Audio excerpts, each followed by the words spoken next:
Good morning. Good morning. Good morning. Good morning. Today is Saturday, April the 18th. It is a beautiful day here in Salt Lake City, Utah. I hope it is beautiful wherever you are dialing in from today as well.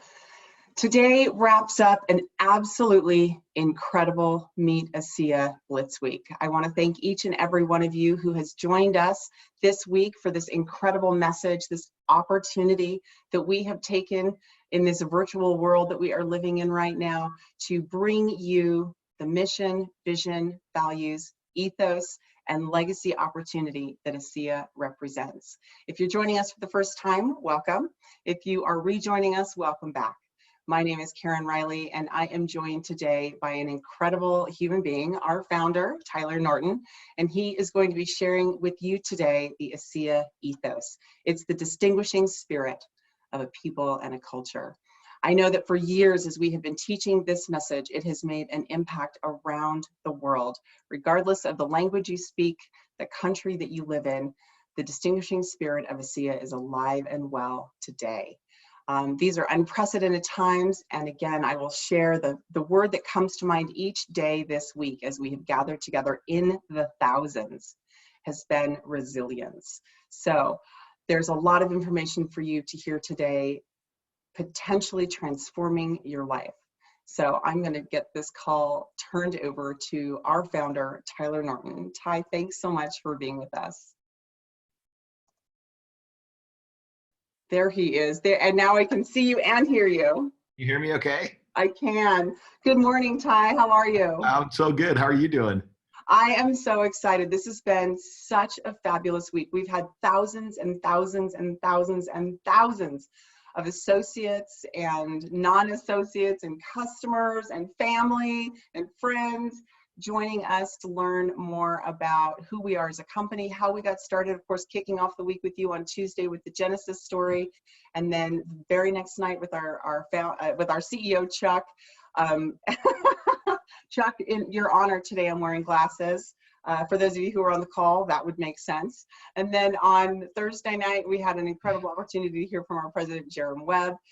He shared just an absolutely perfect perspective of where we are today as an organization, most importantly, where we are going, where this company is headed. And then Friday night, I was joined by Terry Latham and Ed Weens and Dr. Maureen Hayes, and we talked about what kind of a world that we're living in today, how people can get involved with ASEA, using this as a vehicle to meet all of their needs, whether they were financial needs or health needs. The whole premise behind our Friday night call, Tyler, was, we're all thinking about our health, our immunity health right now. But Friday night was all about our income immunity. So it was really, really powerful. And I appreciate everyone joining me last night for that call. And then, of course, today we're wrapping it up with this incredible opportunity to hear from you as you share the ethos of the company. So I want to thank you for spending your time with us today. I'm so excited for the people who are on this call and what they are about to learn. So take it away. Oh, thanks, Karen. Thanks. We sure appreciate your leadership. What a great week you've led here in trying circumstances. So thanks for all you do. Karen, in a few minutes, I'm going to show a little video. Will you make sure you let me know if you can't hear the audio on that video? I will, absolutely. Make sure we don't run into any AV problems this morning. Chuck and I know all about AV problems, so we're a whiz at this now. I can only imagine. I'm going to go ahead and share my screen, guys. Give me just 1 second here. And see if I can launch this for you guys real quick. Karen, are you able to see my screen okay? Yep, it looks perfect. Awesome. Okay, cool. Guys, what a treat. It's great to be with you all here today. I feel so fortunate to be able to work at this great company at this time. I want to launch my screen one more time, see if this works. Okay, I think that should have it there. Looks great, Ty. Great, thanks. What a treat for me to be with all of you guys today. I'm amazed on a Saturday that I could fool you into coming and joining us to talk about some of these principles and concepts today. I really, really am flattered and humbled that you'd spend some time here today. For those of you that might be streaming live via Facebook, welcome. And to those of you that might be watching this on a later opportunity as a recording, thanks a lot for taking the time to do this. What a great week that Karen and her team have hosted. for us to be able to share more about what we're doing here at ASEA and what it all represents. Hopefully you've had a chance to participate along the way in the different sessions that they've done, the Genesis, and of course our mission and vision as a company. I have heard wonderful things. I went back and watched Jerem's presentation on, I think it was Thursday night, and what a wonderful job he did. So thankful for our field leadership that presented last night, and the notion of income immunity is really relevant. Just this morning, by the way, I was looking at an article from a Federal Reserve Bank president who was saying, hey, we're in for some tough sledding here for the next little while. And it's not just the virus that's going to be a challenge. We all know that people are going to be struggling to find ways to keep up economically, not only to stay healthy, but also to stay financially healthy. So I can't think of a better way to position that than to speak of it as income immunity. It's an important thing that's going to be even more important as we move forward. We're celebrating 10 years this year. It's been a tricky 2020 already. None of us could have imagined some of the disruptions and changes that would be happening around us. It's a fascinating time to be alive, and one that certainly requires us to be resilient and also to be flexible and have the ability to adapt. And of course, this whole week was an attempt to recreate, if we could, some part of what would have been our North American Envision event in Texas, which we were very, very sad to have to cancel altogether because of the world health situation, but certainly felt like it was the right thing to do. What a wonderful blessing it is to have access to technology that enables us to communicate this way and to gather as a teams, and also invite new people who may for the first time be hearing a little bit about ASEA at such a unique time and point in history, certainly in our lives. And so for those of you that are here for the first time, thanks for coming, especially on a Saturday, and giving us a chance to share a little bit more about who we are as a company. You know, we've been sharing concepts for a lot of years that we refer to as the ASEA Ethos, and we've been teaching this ethos at what we call ASEA Ethos Academy. This is a gathering that we've done in Europe, all throughout Australia. We were just getting ready to do this into Asia this year. We would have been there last week doing some of these things. And certainly we've been teaching a lot of these principles over the last 10 years here in the United States and across North America. And it's really been an attempt for us to step back and remind ourselves of some core principles that underpin what it is that we believe as an organization. And it's not so much just us professing a disposition or an attitude that we have, but also an invitation for all of us to consider the way that we might be representing ourselves and this great company, and also something that might be able to enrich and healthy and provide health in our family relationships and in the key relationships in our lives that mean so much to us. And so to give you some context on what this academy has been all about, you know, when we early on started talking, let me back that up one step. So I was once in a meeting with a gentleman that was the former chairman of the board of one of my prior companies. And he introduced this concept to me where he started to question the word corporation and where it comes from. And the etymological derivative of corporation is corporeal, or corpse, or body. So it actually means in a body. We use these interesting lexicons in business where we're often referring to entities using this kind of language. So corporations are a body. Think about the word organizations, where we reference organs inside of an organization. It's kind of an interesting connection back to the physical body. And it's an interesting question that this gentleman posed to me, which was, so if a corporation is a body, is it possible then that it can have a soul? Really interesting question. And in this particular instance, it was a life insurance company I was working for, and he said the soul of this corporation began with the founder, who over 100 years ago would sit under his mother's sewing machine, which was powered by her foot moving back and forth on a lever that would then turn the actual wheel on and then ultimately the needle. And her husband had passed away prematurely and left her both a widow and with these little children that she had to provide for. And her little boy would get underneath the sewing machine and with his hands would push the lever there that would then turn the wheel and ultimately drive the sewing machine when her ankles and legs were getting sore from doing it all day. And he was telling us this story, and he said, that's the soul of the corporation. That's where it started, was to protect the widow and the orphan. And I never forgot that concept that a corporation really is a body. And I believe that it can and should have a soul. One question I've posed as I've taught this academy around the world is, do you believe that corporations can have a soul? And what's been interesting is the unanimous, resounding response has been yes. If I open it up to the group, whether it's 100 people or 1,000 people, they all say yes. I quickly then and subsequently ask, do most corporations have a soul? And the answer is just as quickly given. The answer is no. And that's an interesting question. So what is it about corporations over time that either they lose their soul, maybe never really engender or build a soul? And it's a fair question, right? Now, let's take a look at the concept of soul, right? If you were to look up a definition of what soul is, it's kind of a slippery thing to try to define, but this is a simple definition I've found. This is a dictionary definition. It's the spiritual part of a person that is, in fact, believed to give life to the body.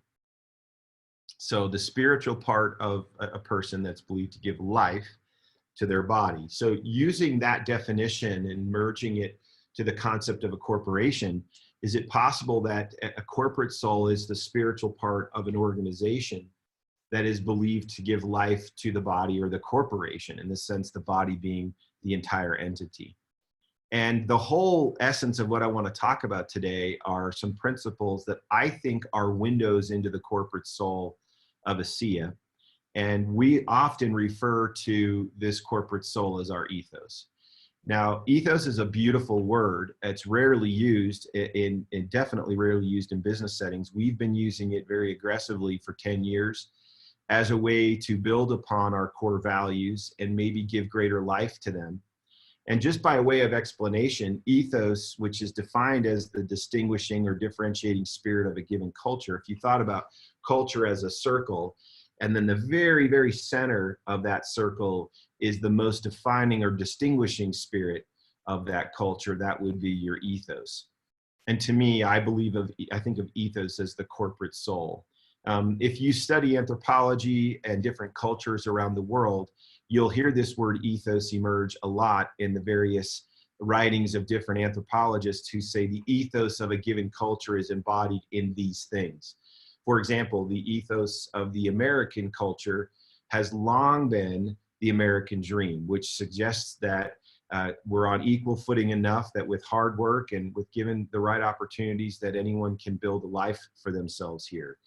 That ethos, of course, has been challenged and questioned over the years, and more so recently. But at any given time, that ethos is given an opportunity to emerge. I think there's an ethos of unity in the United States. It's in the very name of our country, in the concept of being united.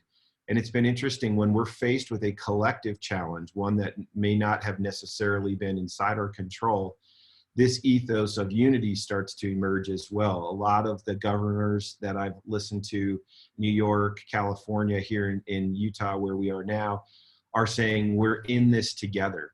Those are good moments to kind of see that's the ethos that's prevailing at a given time. That's the character or spirit of this culture. So what we'd like to do today is maybe share some insights with you that have emerged over time that we believe represent our kind of characterizations of that spirit or soul that is our ethos as a company.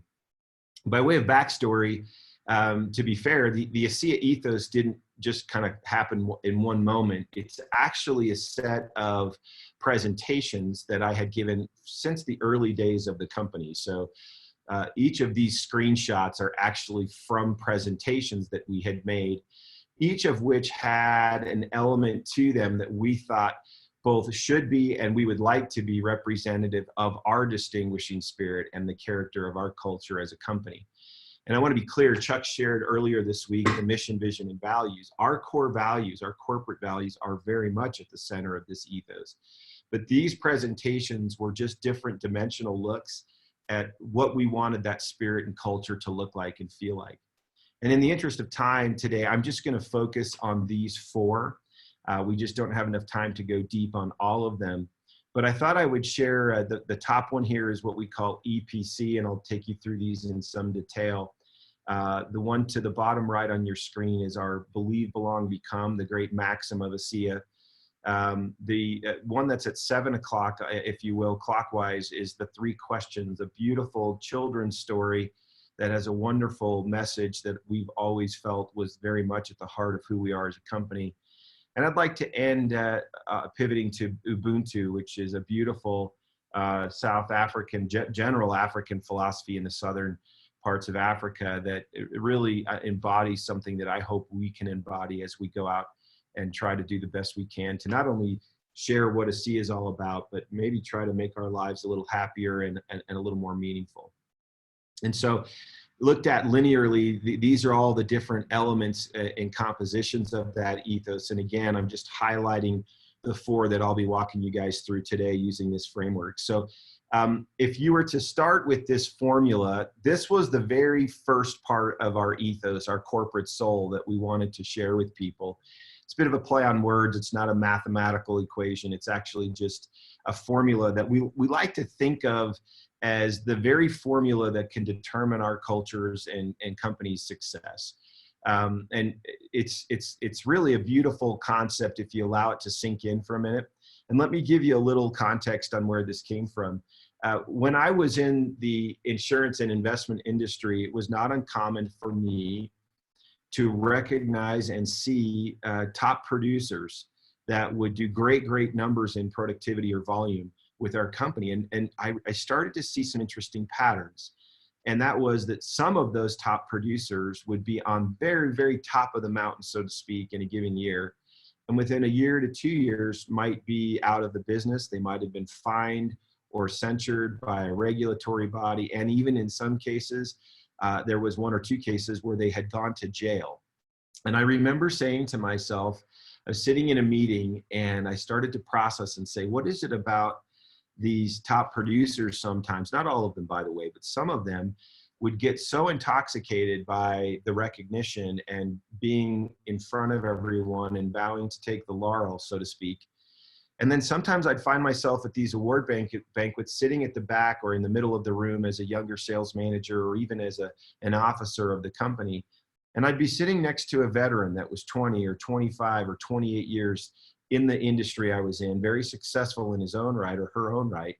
But these folks were the kind of people that maybe never took the stage in first place. And I started to really double click in and say, so what is it that makes these different people tick? And what started to emerge was a formula that was a relationship across 3 things, where I was seeing that somebody's motivation and commitment, as measured on this y-axis schematic here, towards ego and economics, I was seeing was relevant. These are the folks that had a real economic drive and financial motivation, coupled with maybe a real heavy sense of ego and wanting to be recognized, and so to speak, maybe needing a little bit more attention than the other. And I started to kind of place these folks on a graph from like 0 to 9, and I said, this is interesting. Let me give you an example if I were to graph it for you. So I said, okay, what if someone has an ego and economic commitment? That's why we call it E squared. That's not a 10, it's not a 9. Remember, I'm measuring from 0 to 9 on the y-axis, but they're a 5. I wondered, is this good or is this bad? And the answer was, I don't really know yet until I have a better sense of what their commitment is to principles. Let's talk about principles for a minute. My favorite definition of principles is concentrated truth that has been packaged for a wide variety of application. Now think about that for a minute. Concentrated truth. I remember one time teaching this to my kids. I have 6 children, and I used concentrated orange juice as the reference point. I said, what if truth could be concentrated? If truth can be concentrated, then I would call that a principle. And the reason it's so concentrated is because it's relevant in a wide variety of circumstances. So if you said integrity, or let's use honesty, which is one that always emerges in the early discussions about this, is honesty a principle? In other words, is honesty a concentrated truth? Of course, right?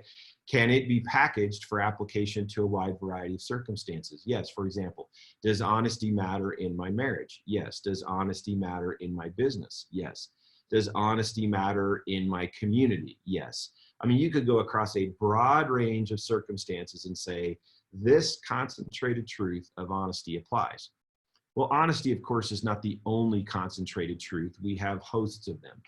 Civility, kindness, humility, service, work, hard work, diligence or discipline. I mean, we could go through and start listing out, does discipline apply to success in various areas of life? And the answer is yes. And so I like to look for individuals, and certainly like to manage myself by saying, am I being more motivated right now by my own ego and economic drive, my motivation for money, my commitment to money, my motivation to gratifying my own sense of self and wanting to aggrandize myself? Or am I making a decision or acting motivated by principles or truths that I can then take to the bank and know that over the long run will lead to success? I like to think about success as durable, in the sense of enduring or long lasting. And what I found by watching those top producers is a lot of them maybe reached a certain measure of success, but it wasn't durable. And if you look, it said, if what happens when a person keeps E under P with this less than sign, focuses on keeping ego and economic motivations and commitments beneath someone's motivation and commitment to concentrated truth and principles like hard work, civility, kindness, and all of those wonderful principles. Now, you can imagine that sometimes any one of us don't keep this E squared under P, this great mantra of keeping your ego and economic motivations under principal commitments. And I think about it, we call this the EP ratio.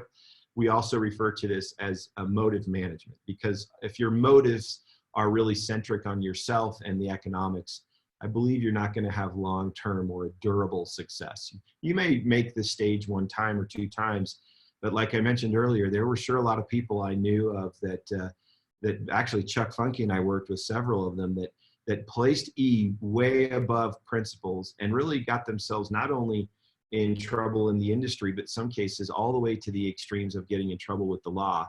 Whereas there were people that were quiet, good, principle-based players that had very successful and durable careers, but they had just learned to manage their motives and not get them out of whack. You can imagine, right? I mean, on any given day, this can happen to all of us. We can have moments when the ego motivations and excitements or commitments can start to climb.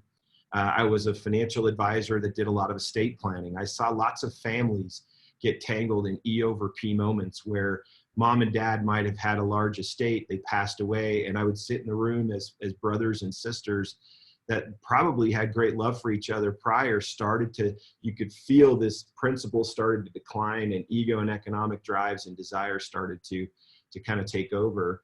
And this can happen to any one of us. I think we need to be careful to not only see this as a diagnostic tool for others, which I think can be risky. The better use of this tool is as a diagnostic tool to ourselves.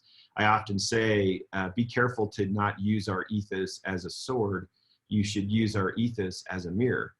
You should be using it to kind of get a feel for where we are right now and how we might be able to course correct. And so this, of course, would be a dangerous dynamic where E is greater than P or E over P, and can be tricky. And, you know, I was thinking about this and I thought, I'm going to share one of my favorite examples of managing ego and economics commitments under principles. And Karen, this is where I want to make sure you can hear my video okay. It's just a small video clip from an old movie that I watched as a little boy that I've never forgotten. And Karen, if I don't hear from you, I'll just know that the audio seems to be coming across, and I'm going to reach up and make sure my volume's all the way up. I believe it can just capture this audio right through the Zoom. So here's one of my favorite examples in a movie. of a moment where you could see the power play between E and P manifesting itself. It's kind of an old movie.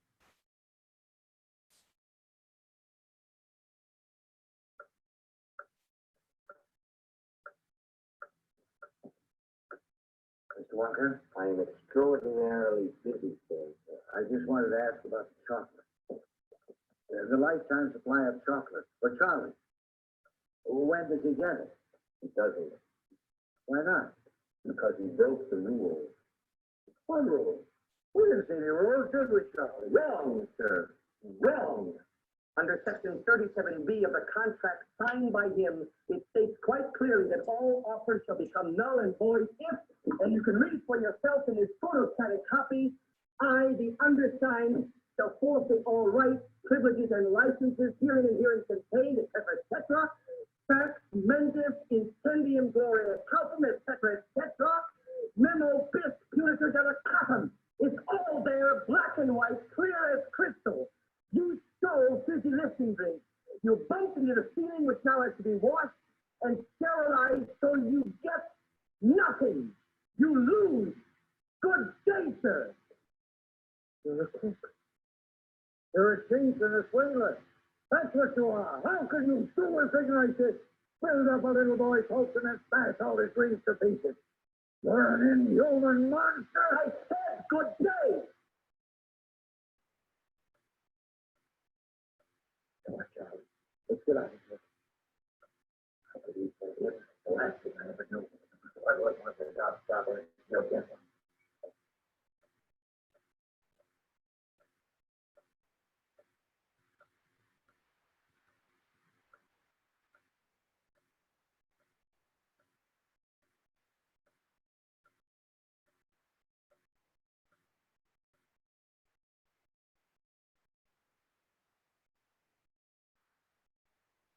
Mr. Walker?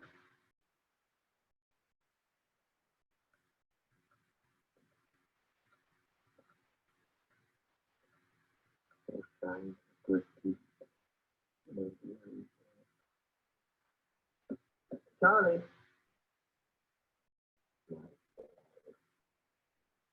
You won! You did it! You did it! I knew you would! I just knew you would! Oh, Charlie, forgive me for putting you through this.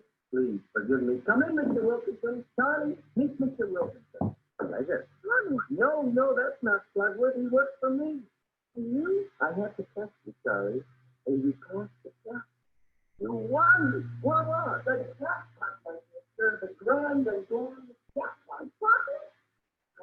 Yes, it's chocolate, but that's just the beginning. You have to get on there. To get on there, so much time and so little to do. Like that. Reverse it. This way, please. So what a beautiful scene. You guys remember this? This is Charlie, Willy Wonka and the Chocolate Factory, one of the great Roald Dahl books.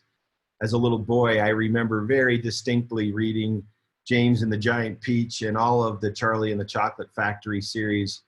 It was a big part of my elementary school years. And this movie, of course, would have been when I was about that same age. And so what is it about that moment? And if you stop and really think about what's going on, aside from the humor where everything in the room is cut in half and he's even writing a note in half, what's really happening here? It's interesting. Do you remember what it was that Charlie gave back? You guys remember what that was? It's the everlasting gobstopper. And it's a piece of candy that will never, ever dissolve or run out. And if you stop and think about it, of all the boys on the planet, the way Charlie's life is portrayed, not only in the movie, but even more so in the book, here's a boy who comes home to cabbage soup or onion soup or something every night to very poor parents and grandparents, all bunking in a single room, in many cases in a single bed. And this opportunity to have a piece of candy that will never, ever run out. And it's an interesting concept to think about because in some ways, I like to think of it this way, which is, you know, what's your everlasting gobstopper? Is there something in your pocket that your career, your personal life or otherwise, that you wouldn't give back if it was the right thing to do? And I think we live in a world, there was a book written by a guy named David Callahan that called The Cheating Culture. And it talked about how cheating and taking advantage, if you could get away with it, was of course the thing to do. And it was almost swallowing the American ethos in many regards. And I like to sit and reflect in that movie about the incredible message that is sent in the whole process of being tested. What if we were always being tested to see if we would place principles above our own self-motivations and self-interests? What if each moment was in fact a test? And of course, we know that Charlie's grandpa, who is walking him out, or I'm pretty sure that was it was his grandpa. And he's walking out and he says, boy, I'll get even with this guy if it's the last thing I do. And he says, if Slugworth wants an everlasting gobstopper, that was supposedly the competitor to Willy Wonka, well, that's what he's going to get. And in this particular moment, you see the beauty and the simplicity of a little boy who returns and gives back the gobstopper and says, I just don't feel right about this, and places principles over ego and economic motivations. Now, I want to be clear. I am not the poster child for doing this. I'm simply saying I'd like to think that all of us could learn from that simple maxim of what does it mean to keep E under P? Is it to make the ascent trip or to qualify for the diamond retreat, the sun and sand retreat? Is it to make a rank before a major recognition event? Where we start to see the economic and ego motivations maybe start to call into question the principles? Is it us as a company seeing a moment when we might be able to do something that would increase the profits of the company at your expense or someone else's expense?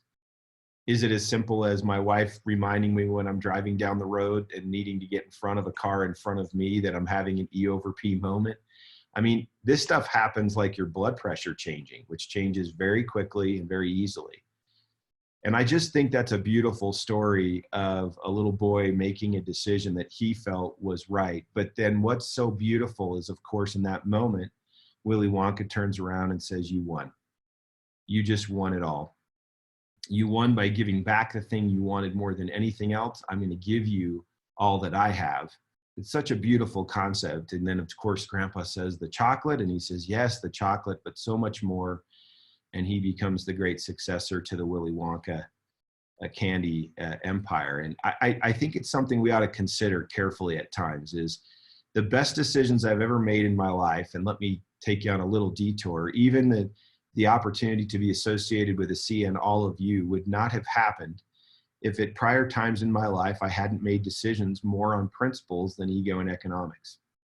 I had an opportunity to take a job here in Salt Lake City at notably less compensation at the time. I was in my early 30s and it didn't make a lot of economic sense. And I sat down and made a list of all the principles that would underscore the reason for the move. And I was living at the time in Arizona, and my parents had retired to Park City, Utah. And I remember writing down proximity to my parents, proximity to my siblings, a series of other core principles. My wife Allison's parents were here. And I started to list all of them out, and the principles indicated to me that this was the right choice. And so I walked away from a fairly significant differential in compensation at a very young age to take a job with a smaller company. And I met the individual that introduced Dad and I to the technology of ASEA through that choice. If I had not made that decision, then other things wouldn't have happened. And I think we can all look back on our lives and see the moments when we've had P or principles be our primary decision criterion and come away saying those were the better decisions. We live in a world that tries to promote the opposite and make it that simple. And I'm learning that durable success across a broad range of dimensions in life really is a function of how often you choose things based on principles versus ego and economics. So keep that in mind and remember the great story of the everlasting gobstopper. I think it's highly instructive for all of us. I like to think of the target score across these three dimensions as being like a 58 between ego and economic and principles. You might say, well, why should it be a 5? Well, I think it's important that you have an economic drive. I think it's very important that you have a healthy sense of self. And I don't necessarily do well working with people that aren't economically motivated at all, and or that don't really have any sense of ego about who they are. I just don't think it's healthy for people to make that greater than their commitment to principles. And as you might imagine, the third dimension of this, capacity, I would also want to be high, because capacity is all about actual or potential ability. So capacity in this formula says not only should you have the right motives, your heart should be in the right place, you should also be working on bettering yourselves, getting better at what you do and how you do it. I like to think of capacity not unlike a bottle of water here that might be a 16 fluid ounce bottle of water that only has 1 ounce in it. The capacity is still 16 fluid ounces, even though the actual water in it is less. And I like to think of people that way. Every person you meet has the potential for increased intelligence and capacity. That is literally the differentiating factor between us and any other creature, plant, or animal on this earth, is that we have the ability to garner and build intelligence and increase our capacity. And I believe that when you keep E under P, you accelerate C, that your growth improves and increases as you struggle and fight to not give away the truths and principles that should underscore your decisions. Maybe harder, a little bit harder, but that's where the becoming is so important. Now, take a look, if you will, at a different score in this formula. This is an interesting one. Here's an 828. Here's a person that's highly motivated by ego, self-gratification, and how they're viewed by the world, highly motivated by money, and has a low to little commitment and motivation to live their life in alignment with principles.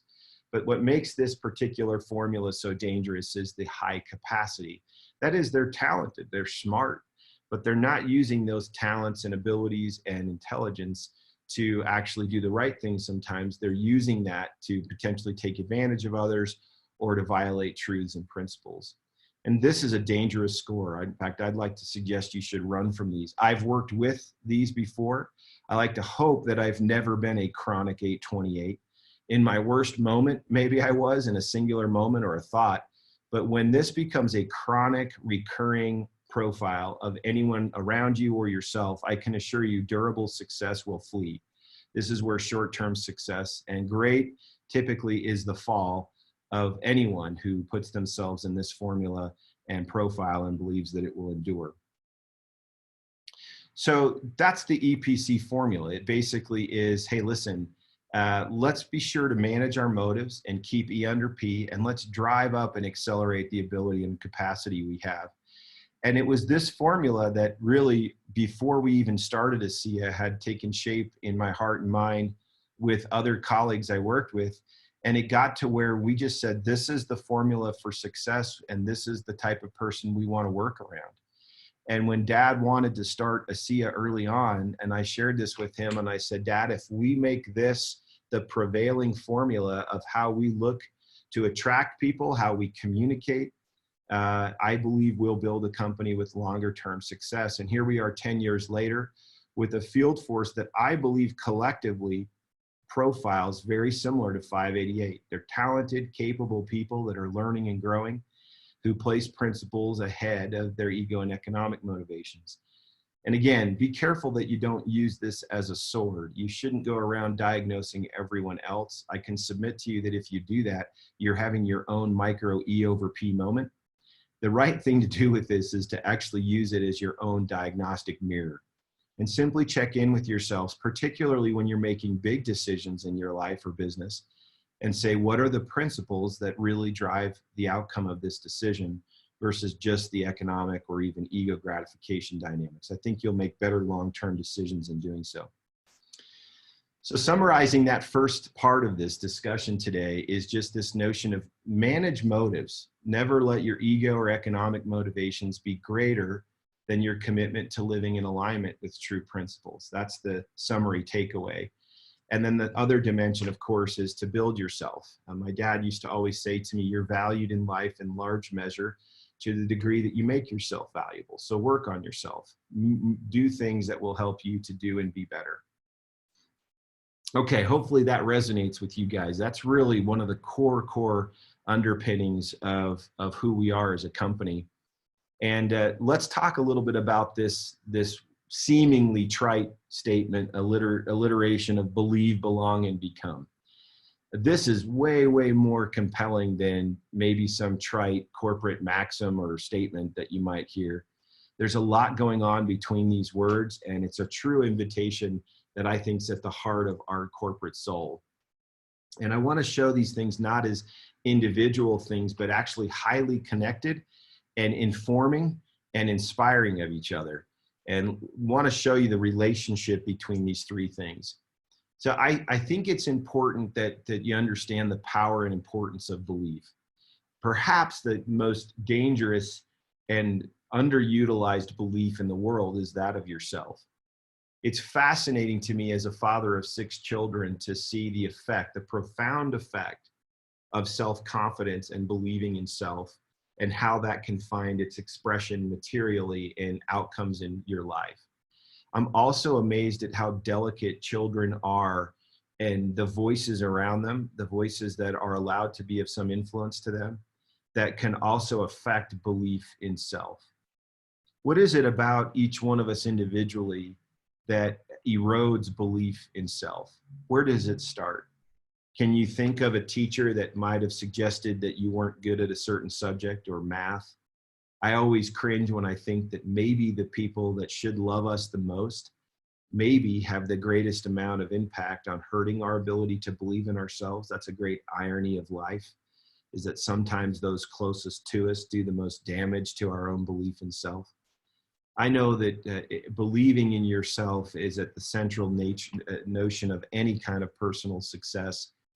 And I think it's an important thing that we all have to remember. I've told the story from the stage several times of my youngest son, James, who loves to play basketball. And James actually is a really good little player. He's 10 years old, but when he was 8 and was starting to play on a little competitive team, a pretty good competitive team, he'd get in a game and he'd get the ball and he'd pass it right away. He wouldn't even think about shooting. And as a dad, of course, I wanted to inspire confidence in him. And I'd say, hey, take it to the hoop. You can do this. And he would just get the ball, and he might even have an open lane right to the basket, but he just would not take it. And I remember asking him after a game where he was particularly nervous and hypersensitive. You could tell he was very concerned about how he performed and how he showed up. And I said, James, tell me what you think of when you get the ball, if you're being really honest. And his first response was, I think of passing. And I said, so that's great, but why don't you sometimes think about shooting? Sometimes they pass it to you and you're wide open. And you could tell, and he meant, I don't want to miss, and I don't want the coach to, be upset with me. And so the next game, same thing happened, and I watched. And not that I'm taking the shot at coach's sons, particularly because I'm somewhat of a coach's son here in this company, but I watched the coach's son, who clearly was comfortable shooting in front of his dad, and he missed like 9 times and made 1 in the first part of the half of the game. And so I said to James, I said, hey, James, the coach's son was really comfortable shooting a lot and missing. And then I looked at him and I said, I want you to miss. Like, I want you to miss. And I think he was kind of surprised by that. In essence, what I was saying is you need to miss, like you need to be comfortable missing. And I want to give you the sense that believing in yourself means it's okay to miss. It means I might miss, but I'm going to give this a try. And that could be in life, that could be in any number of things. But a lot of us don't believe in ourselves enough to allow that to happen. If you stop and really process what E.E. Cummings is saying in this, you'll sense that notion of you want to miss, right? You want to be okay missing. He says, once we believe in ourselves, we can risk curiosity.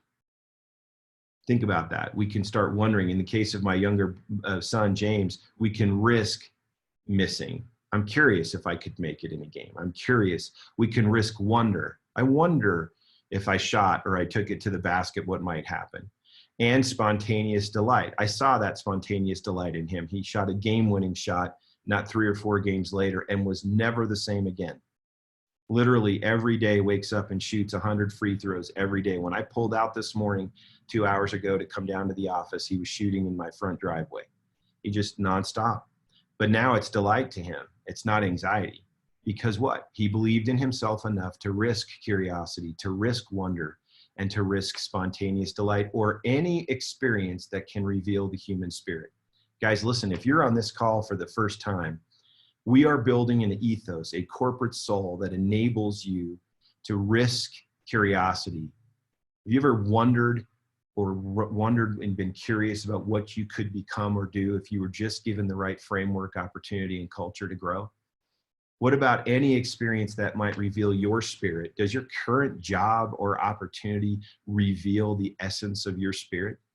Is there something about your own soul that's not finding true expression, but because of work scenarios or the lack of being willing to risk wonder or curiosity or delight about what could happen, you've traded the maybe for the sure thing and just kind of settled in? I believe that the greatest human resource in the world that's underutilized is the human resource. It's not oil, it's not trees, it's not any other natural resource. It's the human resource. And what would the world look like if we stopped feeling like I can't miss? And we started just being very comfortable at risking curiosity, wonder, spontaneous delight, or any experience that could reveal your spirit. I believe ASEA is definitely a place where you can come and miss. We want you to miss here with us. If you stopped and said, what about products? Do I have to have a belief in products to be truly part of this corporate soul? We really have a unique story in the marriage between redox and nutrition. The labor and materials dynamics that we've talked about. Dr. Michael shared this with me. I shared this at convention when he said, thinking about the intricate coordinated chemistry in our bodies. I like to think of this as a pair of dancers that are really choreographed. Their every move is designed, it complements each other, and they can adapt to the change in the music or the dance floor, and all of that is moving in concert in a beautiful way.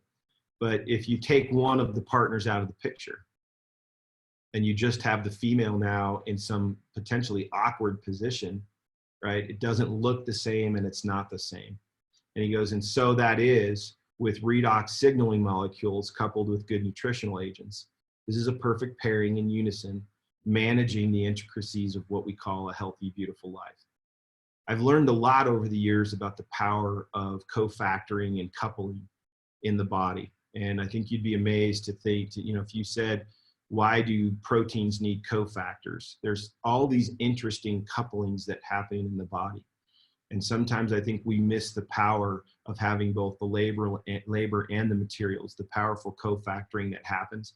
We have a marvelous product situation right now. We all know that our Hero Redox supplement product and the Hero Renew 28, these are hero products. These are mind-bending products that are helping people in ways. We have thousands and thousands of letters that are out there. You can have high confidence in those products. And frankly, it's a story that we want you to know. We really ask ourselves, are we building and bringing to bear high impact and high integrity products? And the answer is yes. I love Disney saying, when you believe in a thing, believe in it all the way. Don't question it, believe in it implicitly. And I think belief in the product set is fundamental to your success inside of this enterprise. We have a great company that you can feel confident in. This is our growth curve over the last 10 years. Particularly the last 2 years, we're starting to move into the phase of momentum and seeing exponential growth. We're in the top 50 of world direct selling companies out of a universe of thousands, and we're really growing a great deal. Chuck likes to suggest that the plane has left the runway and is no longer on the runway. He says, when it takes forever just to build a plane, it takes a great deal of fuel and energy to get the plane off the ground. The ASEA plane is not on the runway, and it's certainly not in the warehouse being assembled. And you can feel confident knowing that it's definitely taking off and elevating.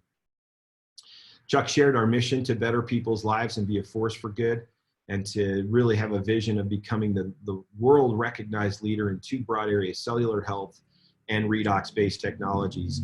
Our goal is to worldwide distribute three things: our products, our financial opportunity, and this very culture and ethos I'm talking about today. The essence of me being on this call on a Saturday with all of you is that vision, which we want to distribute not just products and financial opportunities, but also this unique culture we have.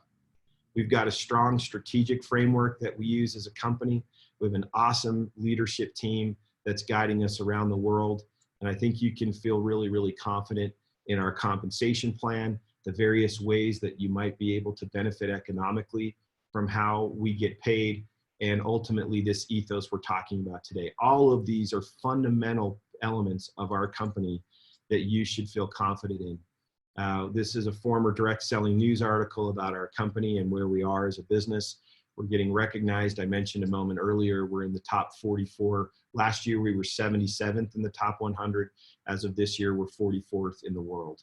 I'm excited to continue to climb that. It's going to get trickier as we get closer to the top of that, but we're simply in this for the long haul and want to continue to see the company grow.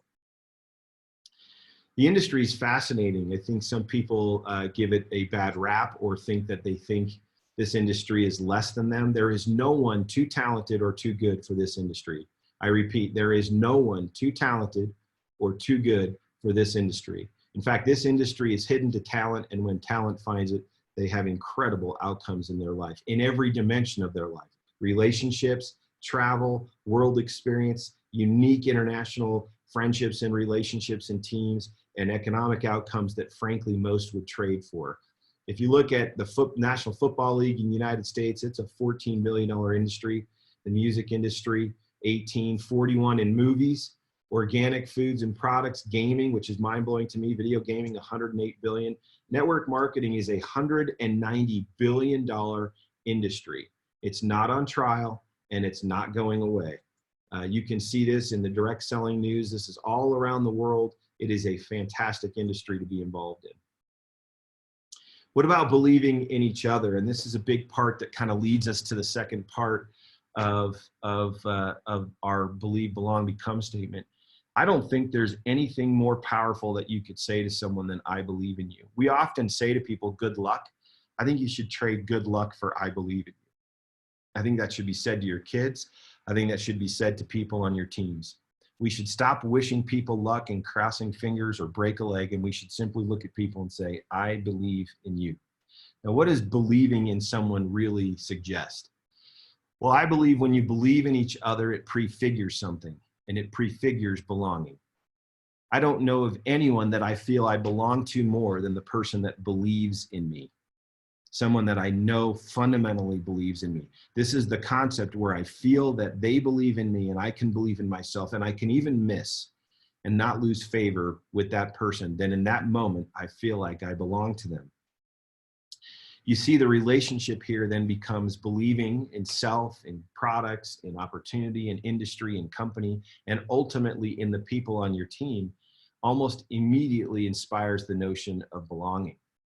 Mother Teresa said, if we have no peace, it's because we have forgotten that we belong to each other.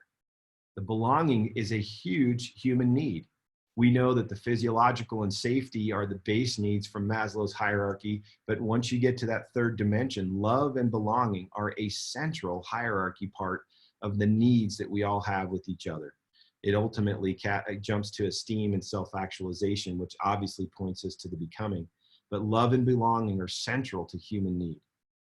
And what happens when you believe in each other and you belong to each other? This is a really interesting cascade. It starts with believing, then it moves to belonging. And here's what I've learned is when you belong to each other, you serve each other. This is key. You start to make your all-consuming occupation the success of someone else. You serve. It's not just their financial success, it's their life success.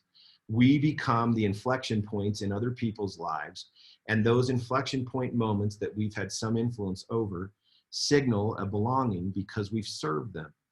Now, my favorite quote, which I've shared for many years from the stage, I memorized in my mid-20s. I heard it on a book on tape on a Stephen Covey book called First Things First, and I pulled over my car and I wrote it down on a piece of paper and I committed it to memory. This is the quote. Service is the virtue that distinguished the great of all times and which they will be remembered by.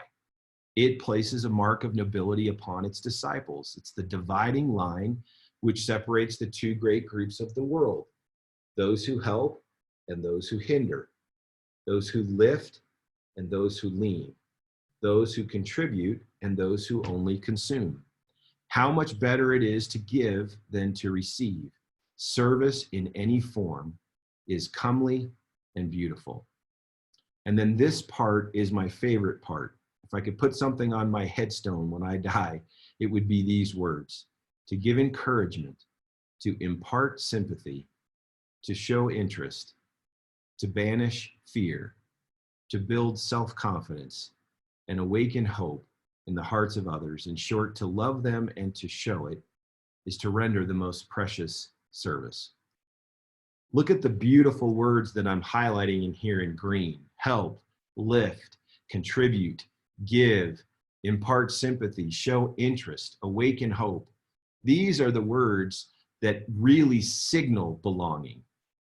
When you are lifted, helped, contributed, when someone shows interest in you, concern, imparts a sympathy to you, loves and shows it to you, you feel that sense of belonging. That is the essence of service. And service, of course, makes our primary focus and emphasis not on ourselves. That points us back to the EP ratio. The principle of service should be our higher motivation than simply ourselves. My mom is a lovely influence in my life. I even think mom's on this call. This has long been one of my favorite pictures of my radiant mother, who I have said many times from the stage, and will repeat again for her benefit, Mom, if you're listening, that while Dad might be the father of ASEA, you are the mother of the ethos of ASEA. Nothing that I've tried to teach from a stage was not inspired or exemplified by the way you lived your life and what you taught to me.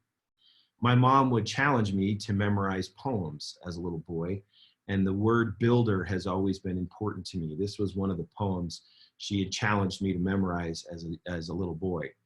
I watched them tear a building down, a gang of men in a busy town, and with a ho, heave, ho, and a lusty yell, they swung a beam and a sidewall fell. And I asked the foreman, are these men skilled, the kind you'd hire if you had to build? And he gave a laugh and said, no, indeed. Just common labor is all I need. I can easily wreck in a day or two what a builder has taken a year to do. And I thought to myself as I went on my way, which of these roles have I tried to play? Am I a builder who works with care, measuring life by the rule and square? Am I shaping my deeds to a well-made plan and patiently doing the best I can? Or am I a wrecker who walks the town, content with the labor of tearing down? How smart my mom was to remind me of the importance of the word builders. I've always had really good friends in my life, people I could spend time with. But I honestly believe it was because I had learned the importance of not tearing others down, but rather learning how to build. How much time, how much effort, how much conscious, focused, deliberate effort are you placing on building others? Do you take the time, or do you find yourself engaged in conversation of unskilled labor that can easily in a day or two wreck what builders have taken a year to do? How many of you have children that you've worked so hard to build up only to have, unfortunately, in a weak moment, a friend, a school teacher, someone else in their center of sphere of influence that just said something that was more of a destructive thing than constructive? How many of our children are people have gone through life thinking that they are less than they are because of those simple moments of unskilled labor wrecking what builders have taken years to do? We should all be careful, and certainly if you're part of this ethos, this unique corporate soul, building each other regardless of where we are should be our primary and all-consuming occupation. So I add to this framework, when you believe in each other, you belong to each other. And when you belong to each other, you serve and build one another. That's key. I've said in a couple different settings, in the investment industry, if I said to you, I'm long Coca-Cola stock, I'm long Walmart stock, what does that mean? If I could hear you guys in the crowd right now, somebody would say, it means you own the stock. To be long a stock, if I said I'm long Coke, that means I own Coke. Long, to belong, means we own each other. We take ownership and interest in serving and building one another. Can you see why I tell you that beyond the alliteration of the three B's, how important these two things are in relation one to another? Stop and think about the successful people on your teams. Stop and think about anything in life where you've seen success. And I submit to you, you will find evidence of good, deep conviction sets coupled with a deep sense of teaming and belonging. They're absolutely fundamental to success. And of course, all of these things, when you believe in yourself, you believe in what that you're doing, you feel that you can believe in others and they believe in you, and that inspires a sense of belonging. What accelerates in that moment? What accelerates is the becoming. It's absolute and almost guaranteed. We've said for years from the stage, and we mean this, so far you have not seen a Maserati, you have not seen a boat, you have not seen and will not see a mansion here telling you that if you get involved with ASEA, that you can expect an entire socioeconomic shift in your life. That is not what I'm interested in. This statement says the outcome is not income, the outcome is become. We should all remember that I know, and I believe many of you know, very, very wealthy people who have had the income, who stopped becoming, and who are very, very unhappy despite their bank accounts. The outcome is not income, it's become. One of my early mentors would always say to me, Tyler, never forget the highest reward for a person's toil and labor is not what they get for it, but what they become by it. That labor is shaping us and molding us and transforming us, just like this image suggests to the beautiful butterfly. Hal Elrod said, let today be the day you give up who you've been for who you can become. I really believe this is an important concept that we've got to understand the power and importance of becoming. So important to us that our own recognition magazine is called the Become magazine. We love to show what people are becoming because of their relationship with our organization. And as I said earlier, self-actualization, which is the essence of becoming, is at the pinnacle, the very peak of this hierarchy of needs for human beings. Once they feel like they belong, then they can move towards esteem and self-actualization. I grew up on the East Coast in New England, in Connecticut. These were the falls where I grew up. I would go outside and play. We would have knee-deep leaves all around us. We would rake up big piles of leaves. We would play football in weather that looked just like this outside. It was absolutely beautiful. And I've kind of fallen in love with trees over the years. I'm particularly fascinated by acorns that start these small, small things that grow into such great, mighty trees. And we used to have acorn wars all around our house as kids. These were everywhere. A few years ago for Christmas, I went out to our old hometown and I snuck to our house. No one was there. And on the front yard, I gathered up several acorns and I put them in little glass jars for each of my siblings for Christmas to remind them where we grew up in this beautiful part of New England. I think it's fascinating when you look at tree rings to think about the growth of trees. Trees are such beautiful metaphors for life. There's a story in those tree rings right there. The proximity of each ring to another can tell the story. It can tell the story of drought. It can tell the story of fire or other trauma to the tree. But the one thing that I think it signals that's relevant for all of us is the simple notion of growth on growth. In the investment world, we call this compound growth, which means you continue to grow on the growth. Each of us as human beings are compound growth. Each of us are growing on our prior growth. Each of us have tree rings where we had drought, we had trauma, we had forest fires that we survived. But each of us is growing year after year through the change of the seasons and building on where we started from. What a beautiful metaphor for becoming, I believe. Another poem Mom challenged me to memorize as a child that talks about trees, Good Timber. It says the following: the tree that never had to fight for sun and sky and air and light, stood out in the open plain and always got its share of rain, never became a forest king, but lived and died a scrubby thing. The man who never had to toil to gain and farm his patch of soil, who never had to win his share of sun and sky and light and air, never became a manly man, but lived and died as he began. Good timber does not grow with ease. The stronger the wind, the stronger the trees. The further the sky, the greater the length. The more the storm, the more the strength. by sun and cold, by rain and snow, in trees and men good timbers grow. And where thickest lies the forest growth, we find the patriarchs of both, and they hold counsel with the stars, whose broken branches show the scars of many winds and much of strife. This is the common law of life. What a beautiful, beautiful poem that reminds us that in trees and men, good timbers grow by sun and cold and by rain and by snow. It's not an easy thing. And we should learn that year over year growth as we put ourselves into the wind and not necessarily in the open plain, always getting our share of rain. The game is to become the forest king and have earned it through the hard work. Please don't think that coming to work at ASEA is a function of where you just land and that it's all going to work out for you.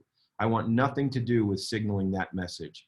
We live in a business that is extreme law of harvest, but it has an incredible leverage point that enables you to harvest much, much more than what you think you are able to after you've put in the time and energy and really worked hard for it. Remember that in trees and men, good timbers grow by sun and cold and rain and snow. That would suggest that the outcome is not income, but maybe we should add one more thing. It's overcome. And of course, this great play on words, the outcome is not income, it's overcome, it's become. And please don't misinterpret me. Of course, it should be income. But if we just simply think the outcome is only income, we will miss the great, great law of life that says that standing out in the open plain and always getting our share of rain really doesn't point us to becoming the forest king, but more likely living and dying the scrubby thing. My dad's a good example of this. He's always said, as I mentioned earlier in the EPC section, Tyler, you're going to be valued in life largely to the degree that you make yourself valuable. I admire so many things about my dad over the years. He's never one to go backwards. My mom will tell you, much to her chagrin and great pain management, that it may be wrong, but he's not in doubt. And that's one of the great qualities and terrible qualities of my dad. But to his credit, it was that quality that drove him to start ASEA at age 69. How many of you would invest in a business with a 69-year-old retired executive selling salt water from Salt Lake? Think about it, it's crazy. But my dad was always saying, let's go, let's make ourselves more valuable. Let's do something else in this world that helps us to have more value and more impact. My dad is a master of believe, belong, become. Think of a tree, right? The root structure is the belief. Sometimes we don't see this. We have to nurture the believing and the belonging, but the becoming part is the easier thing to see. I hate to tell you this, but a lot of times we focus on what we see above the ground. What we don't realize is even the greatest leaders in this company, the great tall oak trees of this company, still need to be nurtured in belief and belonging underneath the ground. Make them no mistake about it. Every human being, regardless of what stature they've reached in life or what status they may have attained, needs these three things to be healthy and to moving forward. Let's all remember that some of it's not seen. The beautiful thing about ASEA is you're not the only tree. You have a whole forest of us out there that are right there with you. Our root structures overlap one another. The believing and belonging is right next to one another that enables all of us to show our true colors as we grow. It's actually circular, and it's a powerful framework to think about what life is as we rotate and move in circles. It's almost like a spiral moving up, that the more you believe in something, the more you belong to it, the more you become. And what happens is that inspires greater confidence. As you've seen yourself become, you move to the next level of believing and belonging, and so goes the upward spiral staircase or the tree rings continuing to grow out. Okay, guys, so let's summarize what believe, belong, become is really all about. First, believe in yourself, first and foremost. The most wasted resource in the world. It's not oil. It's not any number of natural resources. It's the human resource. You have my permission to discard the negative baggage of your past. Let yourself truly believe that you can do anything that you set your heart and mind to. Please believe in the product, believe in the opportunity, the industry, and your company. I'll give you a great secret. Conviction sells and emotions buy. When you have deep, abiding conviction, people will have an emotional response, not as much to the logic of the product, but greater response to your deep, abiding conviction. Belonging to someone and something is one of our most fundamental needs. We belong to each other. We should take care of each other and serve each other and build each other. And please remember, if all we do is talk about income, we will kill the corporate soul. I mentioned earlier that people say most companies don't have a soul. Then most companies don't have a soul because they make the outcome just income. Think about that. Most companies lose their own corporate soul because they let the outcome simply be income. The profit and loss, the P&L, becomes the soul, which by definition is a skeleton. It's dead. You must inspire the becoming in every person around you. The people that we have around us are the product. It's not just the Redox supplement product, the Renew 28, the Via line. It's the people. You should take high priority and focus to your teams to make sure they're becoming. And they will be true to you and stay true and loyal to you as they sense that you're just as interested in their becoming as you are their incoming. It's a really important principle I've learned. Okay, guys, it's a little after noon my time, and we're through 2 pieces. My goal is to try to get you done here in about 20 or 30 minutes. Hopefully you're not falling asleep on me. And hopefully this is helping you some to know a little bit more about our soul. I thank you so much for being here with us. Let's jump into this 3 questions book. I've got the book here on my desk. I keep a copy here. Some of you may remember the story. This is an amazing story book written from a short story by Leo Tolstoy, one of the great moral philosophers and writers, of course, in Russian literature. I've spent some time studying Tolstoy. I'm fascinated by him. But just so you know where I first saw this book, my very closest friend when I was 42 years old, I'm going to turn 50 here in early June. My closest friend at age 42, so just about 8 years ago, passed away unexpectedly from a heart attack. And I went to his home. I was asked to speak at his funeral. I asked if I could spend a few minutes in his personal office at his home as I gathered my thoughts. I was mourning his death and grieving deeply for him. And this book was on the countertop of his desk.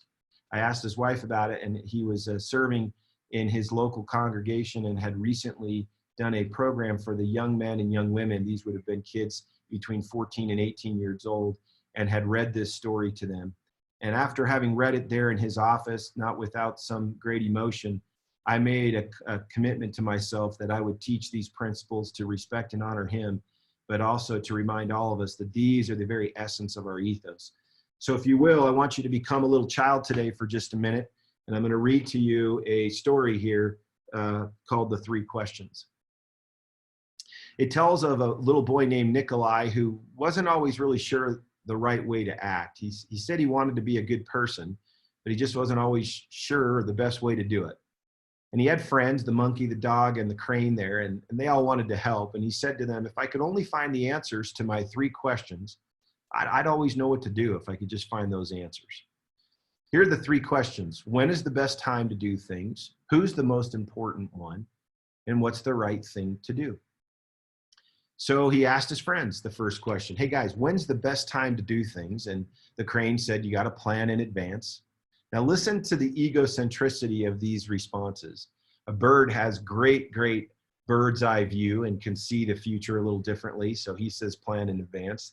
The monkey, who's got a coconut falling down to hit him on the head, says you got to watch and pay close attention. Clearly he's not doing that. So a little bit of hypocrisy there. And then the dog, of course, coming from a political pack, says you need a pack to help you know. Okay, next question. So who's the most important one? The dog politically responds, the ones who make the rules. The monkey, who just got clocked in the head with a coconut, says those who know how to heal the sick. And the crane, egocentrically, kind of says, you got to do it like me. I can fly. I'm the most important one because I can get closest to heaven. And what's the right thing to do? Well, flying, of course, what I do.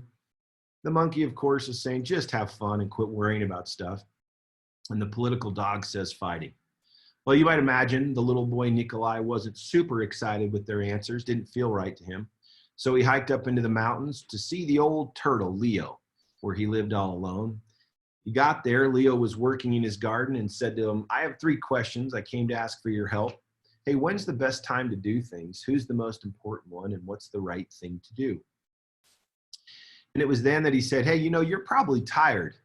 Let me help you. And the turtle sat down on the rock and gave him the shovel and thanked him for the help. And just then a storm arose, and Nikolai heard a cry from across the bridge. He ran down the path, and he found a panda whose leg had been injured by a fallen tree. He picked the panda up and carried her to Leo, the turtle's house. They made a splint for her leg with a stick of bamboo and got her settled. And when she came to and woke up, she said, "Where am I and where is my child?" And just then Nikolai realized there was a baby and ran out of the cottage down the path. The storm was raging. He pushed against the wind and the rain and ran further to the forest, and there he found the panda's child, cold and shivering on the ground. The panda was wet and scared but alive, and so he carried her inside and made her warm and dry, and he laid her in her mother's arms. This watercolor is my favorite picture of the whole thing. Leo smiled when he saw what the boy had done. Well, the next morning, everything was well with the world. The birds were singing, the sun was out, Panda's leg was healing nicely. She thanked the little boy Nikolai for saving her and her baby from the storm. And at that moment, the dog and the monkey and the bird came, Sonia, Gogol, and Pushkin. They arrived to make sure that everyone was doing okay. And Nikolai said, "I still don't have the answer to my questions," to Leo before he left. And he said, "You know what? Yesterday, if you hadn't helped and stayed to help me dig my garden, you would have never heard the pandas cry for help in the storm. Therefore, the most important time was the time you spent digging the garden. The most important one at that moment was me. And the most important thing to do was to help me with my garden. Later, when you found the injured panda, the most important time was the time you spent mending her leg and saving her child. The most important ones were the panda and her baby. And the most important thing to do was to take care of them and make them safe." And then, of course, the great moral of the story and answer. There is only one important time, and the time is now. The most important one is always the one you're with. And the most important thing is to do good for the one who is standing at your side. For these, my dear boy, are the answers to what's most important in this world. And then this beautiful conclusion. This is why we are here. This morning, I drove past a care facility, an elderly care facility. And there was a sign out in front that said, "We love our hero staff." My mind started to think about a good friend of mine whose dad is currently fighting for his life and has been for 3 weeks with the virus in Hollywood, the Los Angeles area. And he told me that the 41-year-old ICU doctor has now contracted the disease, trying to help and save everyone else, and is battling for his life at age 41. You stop and think about these three questions and the great heroes in intensive care units like that around the globe, and particularly in those spots here that have been most hard hit. And it's absolutely amazing to me that they suit up every day. And just like firemen walking into a burning building that's going to collapse on 9/11, many of them are walking right into the greatest peril of their lives. But to do what? And that is to answer and live these three questions. The most important time is now. The most important one is the one that they're with and around, and the most important thing for them to do is to do good for those that are around them.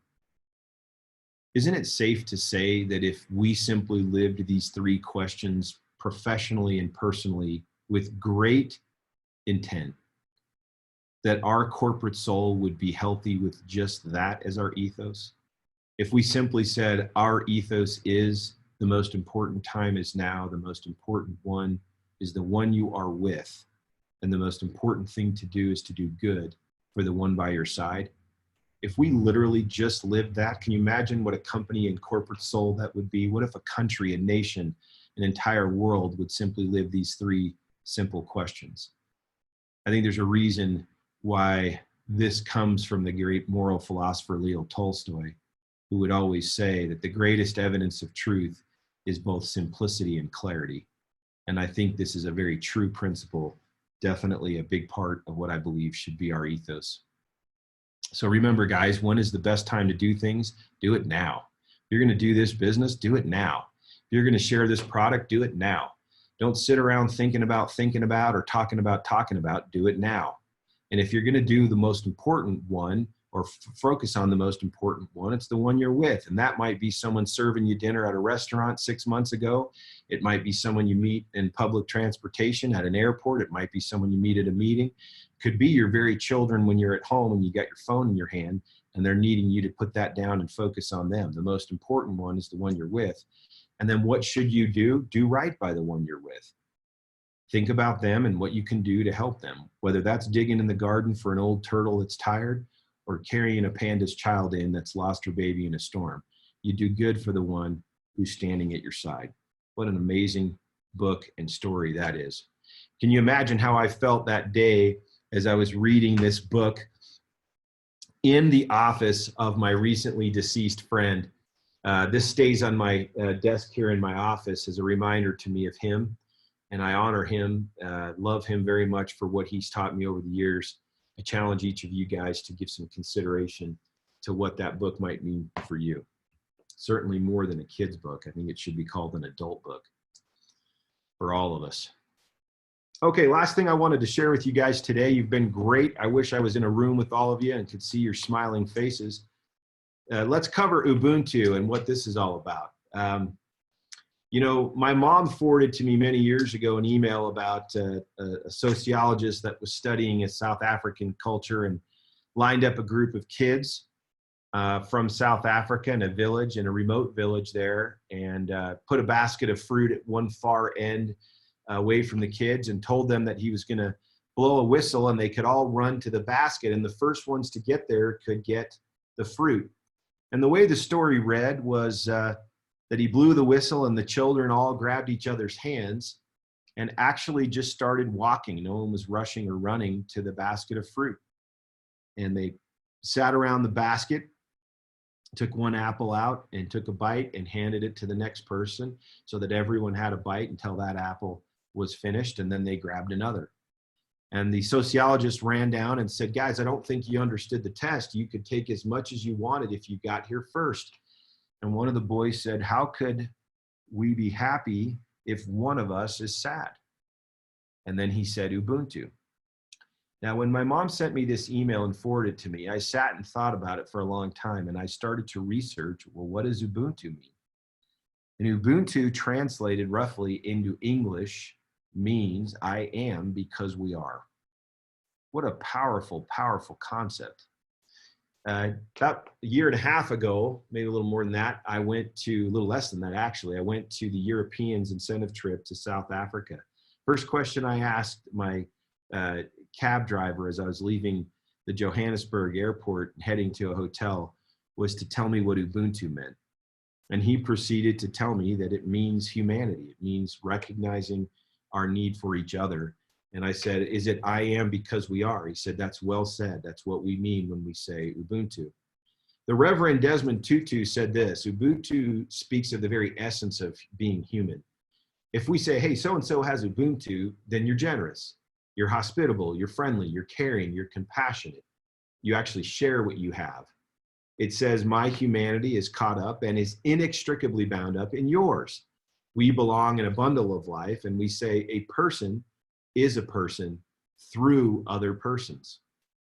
People with Ubuntu in South Africa will leave food on their porch because they don't know if someone coming along to their village may need food and water. There's a certain awareness that I am because we are. He continues to say that they're available to others. If you have Ubuntu, you're available to others. You affirm others. You don't feel threatened that someone is good or able because you have a proper self-assurance that comes from knowing that you or he or she belongs in a greater whole. We are only diminished when others are humiliated or diminished, when others are tortured or oppressed or treated as if they were less than who they are. Think about what he's saying here. What a beautiful philosophy that is should prevail in the world right now, which says, I'm not threatened. This isn't a zero-sum game. Someone else gets recognized. It doesn't mean that I'm less than. I have just as much proper self-assurance that I belong in a greater whole. I'm only diminished when someone else is diminished or humiliated. What an amazing awareness to others that points to this notion of belonging. So the last principle of our ethos I wanted to share and challenge you guys to consider is Ubuntu. None of you will be recognized on a stage without others doing something to help you grow. And when you turn your all-consuming occupation back to their success, you're living Ubuntu just as much as you might have been when you were recognized. None of us should feel that sense of being less than. We shouldn't watch others succeed. I'm a little bit anti certain social media dynamics because I think they would say I am because I am. I think we should be out reminding everyone that I am because we are, and we should be maybe drawing a little bit less attention to ourselves, but being aware that others are good and drawing as much attention to others as well. These are beautiful principles. I hope you agree. It simply says that no one exists in isolation. We have interconnectedness, all of us do, and what we do is affecting the whole world. None of us are going to reach any height of achievement without the support and help of others. Guys, listen, I hope that you've gotten something out of today's session of just taking a look at some of these elements. You know, the ASEA ethos with these different dimensions, we've certainly gone through a few of them. This is the full framework of all these different presentations. And as I said, we focused today in summary on keeping ego and economic motivations in check, making sure that principles are elevated in our decision-making and how we execute things in life, and then building our capacity. We talked a long time about the power of believing, that believing in self, in product, in company, in industry, and opportunity, as well as in each other, promotes a unique form of belonging. That belonging, when we realize, means we serve and lift and build each other, enables accelerated becoming. It's an incredible concept. The 3 questions I just finished reading with you guys: most important time is now, the most important one is the one you're with, and the most important thing and the right thing to do is to do good to the one standing at your side. And lastly, this beautiful principle that says, I know that I am only because we are. I have a responsibility to others, and I must live true to that responsibility that we are together. When I think about this ethos, I like to think about the intersection of 3 things. Our ethos is really heavily focused on how are you seeing and treating yourself. That could speak to how you see and treat yourself from an ego perspective. It could speak to how do you believe in yourself? Do you really have a confidence in yourself? Do you see yourself as I am because I am? What about how you see and treat others? There's several other parts of this. Perhaps Karen will invite me back for another session and we'll do the other parts of the ethos, but a lot of them speak to how we see and treat other people. And then you might be surprised to know that it's also inclusive of how you see and treat this opportunity. It's not just the humanity of seeing and treating yourself and others correctly. It's also realizing that if you've been presented with this opportunity, you have a stewardship. You're not here for yourself. You're here to share the ASEA products and opportunity and culture with others that might need it. I've long said that perhaps the single greatest act of friendship you ever extend to someone will be the sharing of ASEA with them. I would submit to you, if I opened this line up and we could hear from everyone on this call, there are many people on this call right now that would say the single greatest act of friendship that they might have ever had in their life was when someone on this call spoke to them about joining and participating with us in ASEA. That may seem like hyperbole to you. It is not. I have heard it time and time again. We are making a huge difference in the world. Our products impact people. Our culture impacts people. Our financial opportunity impacts people. And that's the essence of the center of these 3 circles that for me is the ASEA ethos. So I thank you guys for giving me some time here. I'm particularly grateful for my parents who have done so much to get ASEA off the ground. My dad's vision and drive, my mother's good heart, and her being the mother of this ethos. She doesn't probably agree with that. She'd probably diminish that, but that's the gospel truth. I would tell you guys that I love my family. I'm particularly grateful to my wife, Allison, and my children for their support along the way. 2 of my boys are married, and when kids get married, they have babies. I have grandson Henry. He's at my house right now. I woke up this morning and he was crawling around on bed with me and we were laughing. What a joy family is. I'm so thankful for my family. It seems to be growing and expanding. I love trying to live this ethos in my own home where sometimes it's the hardest to live, as well as bringing it here to ASEA. Guys, I hope that you'll give some thought to how you might be able to live this ethos, not only in your personal life, but I believe that the great contrasts of the world are when we're living in a way that the world's moving away from. We need to inspire this type of humanity and corporate soul and individual soul to the people we meet and talk to. One of the great secrets, I'll give you a great secret, don't try to convince or change anybody. Just share your beliefs and share what you're doing and honor their ability to make a choice for themselves. I'll stop the share for just a minute, share my last couple minutes with you guys on the screen here. Bear with me. So I want to say thanks for taking some time on a Saturday with me. I hope you'll give some thought to how this might help you. We're not perfect. It's always dangerous for someone like me as a founder and chairman of a company to start extolling these kinds of virtues, and it puts you on a pedestal that's easy to knock off. You can hang with me for a month and you'll see plenty of times when I haven't lived the ethos perfectly. But I will tell you this, I'm unapologetic for teaching it. I think if it's true, you can teach it. And I certainly am committed to trying every week to get better at it.